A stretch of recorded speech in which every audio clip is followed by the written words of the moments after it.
Heaven's California.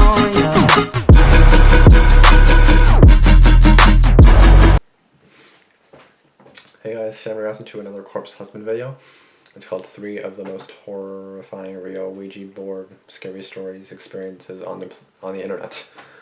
It was recommended by someone here. I didn't put the full comment because he wrote a book. But from what I see here, hi, there's another Corpse Husband video I would suggest. However, it is 47 minutes long, so I'm not sure how you would react to it without splitting the video into read more. So I will do this in 2 parts. I have decided that. So he told me that the first 20 minutes is basically the first story. So this video should be approximately 20-ish minutes. I was gonna react to this all at once. I did kind of want to, but I was kind of like, hey, I'm just gonna do part 1 today, part 2 tomorrow. Just do that because I have other stuff to do today too. So it's like, hey, this is a long video. Plus I'm gonna do another video too. So it's not as long, but still, like 47 minutes. That's a long time. So if one story is 20 minutes, then geez, what the hell happened in that story? You know what I mean? All right. Well, yeah. So this is gonna be part 1, and part 2 will come out tomorrow, most likely. And I just went on a walk. It's really cold out still, so my nose is just still kind of stuffy, but so don't mind that. Well, let's go. I want to start out by saying that this story is 100% true. Great. I know people will say that to add immersion, but it really is, and this is the only place I know where to post it at. Do I believe everything that happened actually happened? Not necessarily. I'm as skeptical as you will be, and I welcome any explanation as to how the events that occurred were not supernatural. It could have been an elaborate prank on behalf of my friends, but there are several reasons why I find that hard to believe. Mass hysteria, maybe. Who knows? Anyway, here's the story. I enlisted in the Army in 2009 and had my AIT, Advanced Individual Training, in Fort Huachuca, Arizona. Pretty much any soldier stationed at Fort Huachuca, often named Fort Huachuca, has above average intelligence. Most of the MOSs require a very high ASVAB score. Needless to say, the friends I made were a unique bunch, many of us gaming nerds. Huachuca is about 20 minutes from the Mexican border and about 40 minutes from the infamous Tombstone, Arizona. One day, we were bored and swapping ghost stories. One of my buddies bought a Ouija board at Walmart for us to play around with. We'll call him Jackson to protect his identity. I'm not sure Jackson believed in the supernatural, but when your disposable income to free time ratio is skewed horribly in the wrong direction, you buy stupid shit to entertain yourself with. Jackson and I attempted to use the Ouija board in our barracks as the base is extremely old and ripe with hauntings. Great. Unfortunately, the barracks we had recently moved to were brand new, so the Ouija board didn't work. Tired of strip clubs and flirting with the Mexican border, we hungered for a unique adventure. I brought up the idea of traveling to nearby Tombstone, Arizona. Jackson lit up when I mentioned this, as he had just heard a story of a haunted house in Tombstone he wanted to check out. No. We came to a quick ghost hunting consensus and invited our buddy Thompson along for the ride. We arrived at Tombstone shortly after dark. After dark too, great. Quite how I expected it. I had pictured a literal ghost town with a few dilapidated Wild West buildings and the obligatory tumbleweed blowing through the street. This was not the case at all. Even at night, it's basically a normal town with a few historical buildings and tourist traps. Okay. In addition to the downtown stretch, they have a residential area just like any other small town in America. It was in this residential area that we began hunting for the supposed haunted house. We got to the area we thought it was in, but weren't sure which house it was. After a few minutes of circling the block, the group decided to take a break to piss. Everyone went a separate direction to pee, but I could not find a place private enough, so I didn't go. I was the second person back in the car. I climbed into the back seat and asked Jackson, "Where's Thompson?" "I don't know, he's been gone for a while. I'll text him," said Jackson. All of a sudden, Thompson, looking whiter than he normally does, comes sprinting towards the car and frantically tries to open the passenger door. What happened Jackson now? calmly unlocks the door and lets him in and asks, "What happened?" "Dude, you're not gonna believe this shit," Thompson gasped. His southern drawl tightened like a cello string. I was in this house that looked abandoned, right? So I go in and look around and decide to have a smoke. I look down at my phone to text you guys and tell you about it, and all of a sudden, something touched my shoulder. Holy shit, what was it? I asked. Nothing. There was nothing there. No, I sprinted sus. back to the car. It's a Pumped ghost. with adrenaline, curiosity, and stupidity, I suggested we go full mystery machine and park in a nearby lot and use the Ouija board from inside the car. As soon as we could get parked, roughly half a block away, we anxiously pulled out the Ouija board and put it in our laps. As the person designated to ask questions, I began. Is there anyone here? To my disbelief, the planchette started moving. It slowly but surely moved towards... Yes. Great. Were you the thing that touched Thompson? Good. Yes, it replied. Oh, snap. Are you the ghost in the haunted house we were going to visit? Yes? No, Oh, okay. it answered. Now this is what took me by surprise. If this was one of the others trying to scare us, why wouldn't they take the obvious bait? Claim to be the ghost we saw and commence scaring the shit out of us. I mean, that's like a Nigerian scammer writing you about your long-lost fortune and then responding no when you ask if he's able to give you $6 million instead of $5.5 million. At this point, I had a flashback of just about every creepy Ouija experience I had ever seen or Don't read use a about. Ouija board ever, They dummy. always started with some cliche questions like, LOL, how did you die? And ended with, oh my fucking god, in a flurry of telekinetic activity. That's make you're itchy. I wanted this session to be different. After all, we were a hand-picked bunch of intelligent people, not a group of scared teenagers. If this was real, I wanted this specter to break history with me. So, I took a moment and started thinking, what would I want to know about a ghost? What questions can I ask that aren't cliche? What can I ask that will break the linear decision tree where all Ouija boards end up telling you they want you dead? I realized any questions I asked had to be extremely specific and offered no chance for creepy deviation in the answer. I suppose I could ask it for the coefficient of pi, and it could just respond with, die, bitch, over and over, but I had faith in the ghost. So the first question I asked was, name one thing the building you touched Thompson in was used for. The planchette slowly started moving again. Ha, I thought to myself, this thing can't possibly get creepy from this question. I bet it will say, like, general store or post office. S-L-A-U-G-H-T-E-R. Slaughter? Slaughter. Pucker Factor 9. Good game, Ghost. Have an upvote, I guess. But seriously, I again realized this was probably not one of us joking around because the term slaughter has not been used since the 1800s. Could. You don't log on to CNN and see man slaughtered today in small house in Arizona. Details True. at 11. If my friends were pulling a prank, the easiest verb would have been something like murder. Intrigued, I decided to ask it why it touched Thompson. H-E-L-P. Help, it replied. Thinking this would lead somewhere creepy, I asked when it died instead. 1867. I Wow. again started thinking of questions I could ask that no one ever thinks to ask a ghost. I remember hearing on some website that you are never supposed to ask a Ouija board about God. So, I did the only logical thing an atheist would do at that point. Why aren't I supposed to ask you about God? No, came a quick, terse reply. So, I tried to be more creative about it. I asked it, if you were playing World of Warcraft, what class would you play? It's gonna say Undead Warlock, I guarantee... No, it snapped again. It was weird. Despite being an entity that couldn't directly talk to us, you could almost sense its tone of voice through how it moved the planchette. I wanted to continue asking it questions, but our first sergeant interrupted the session with a frantic phone call. He ordered all of us back to base for 100% accountability due to someone losing their weapon. Disappointed, we packed up and headed back. The next day we were telling the others in our platoon about our experience the night before.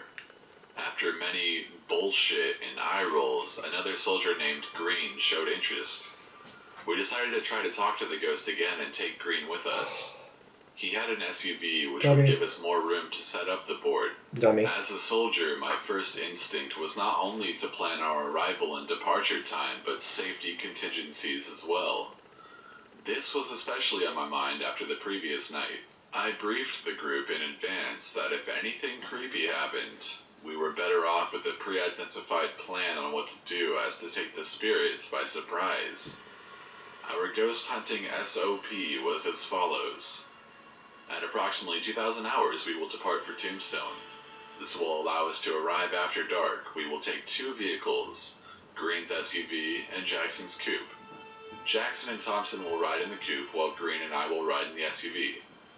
We will set up our session in the SUV so as to allow for a quick departure if anything spooky happens. We will leave any weapons or sharp objects back at the base. Spirits can only harm others by proxy. If there are no objects around to throw, or possess someone into using, then the only physical danger will be soiling our underwear. In the event of one of us feeling creeped out beyond belief or an impending sense of doom, we will give an obvious signal to the others to quickly pack up and leave. Each soldier will return to the vehicle they traveled in and take off back to the base. Upon leaving the scene, the vehicles will immediately establish contact via cell phone to ensure safety and share in the moment of, holy shit, what the fuck just happened? So, it was settled. We had our plan and were feeling confident. The undead were no match for Arizona's finest soldiers. Yeah, okay. We parked in the same lot we had the night before and eagerly took out our Ouija board.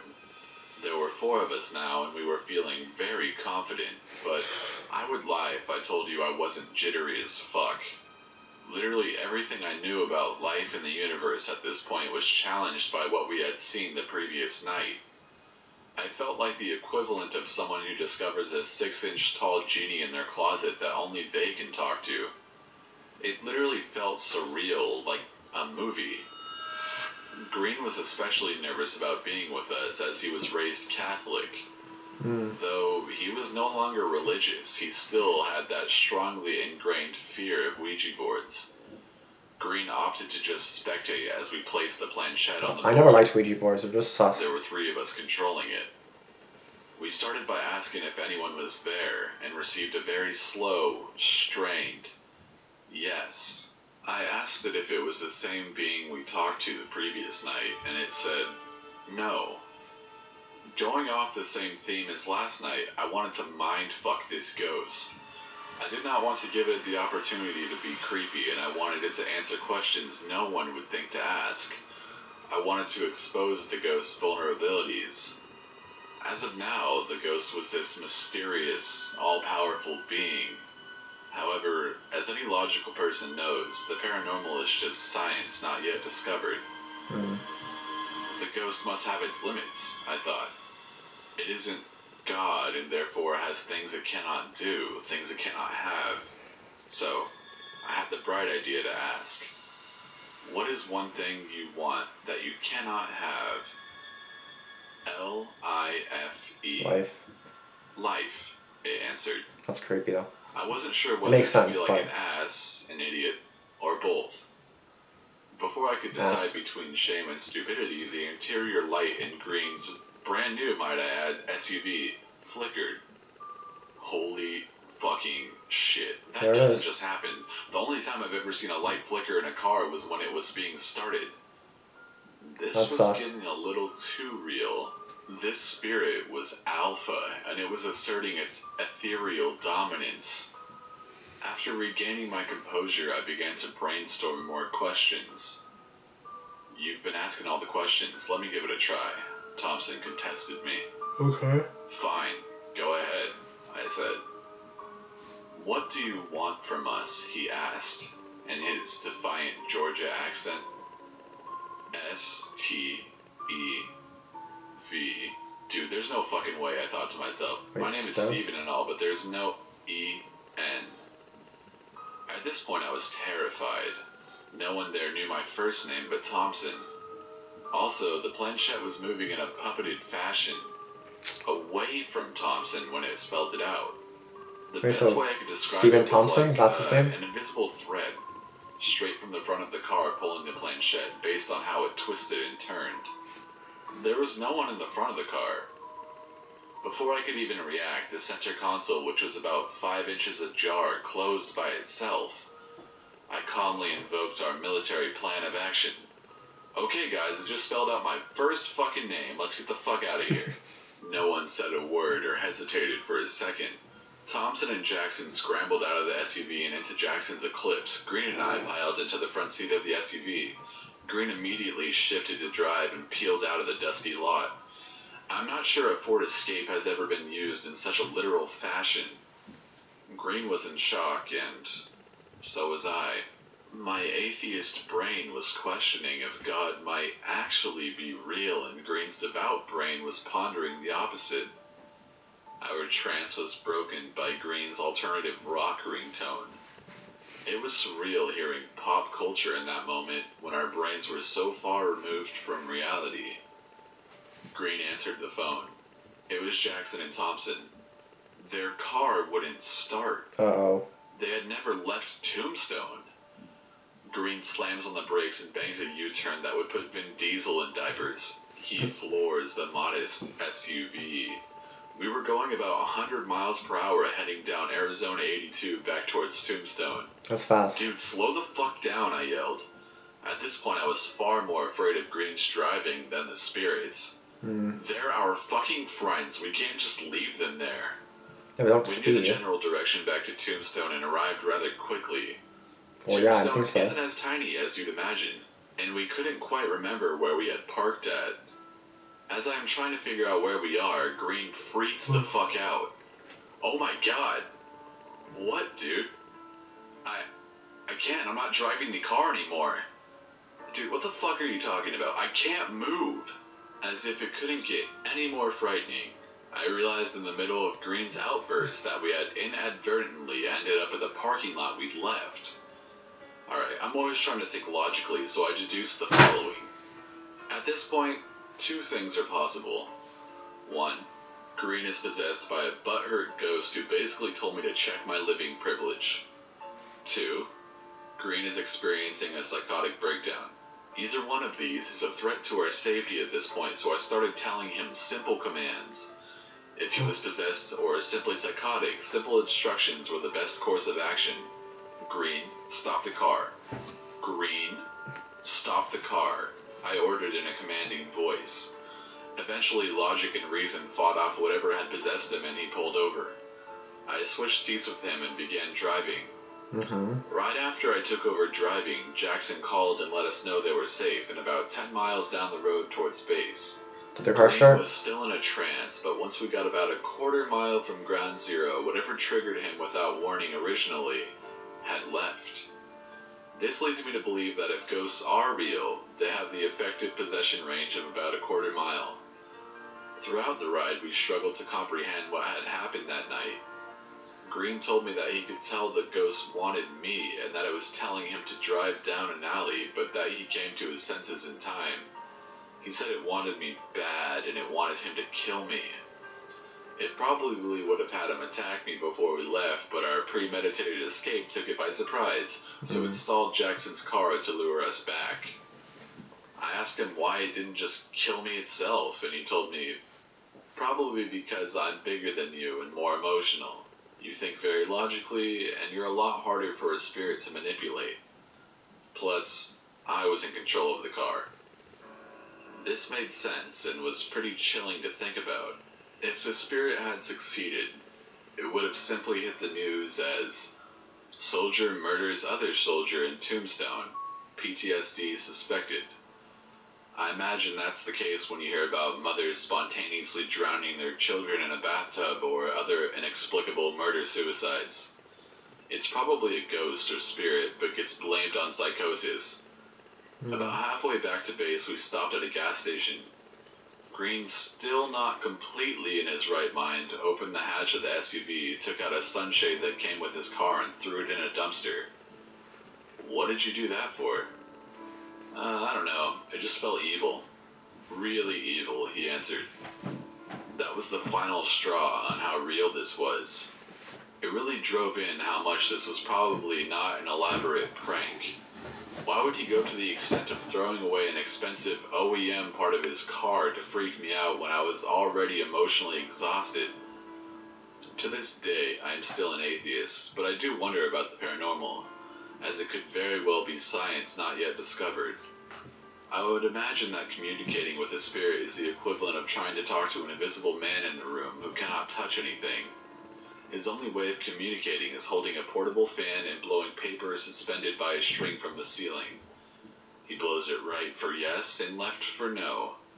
I imagine this is why they communicate in such slow and brief answers. I did a little more research on the location and posted a map and pictures for you guys. Here is a map showing key points of interest.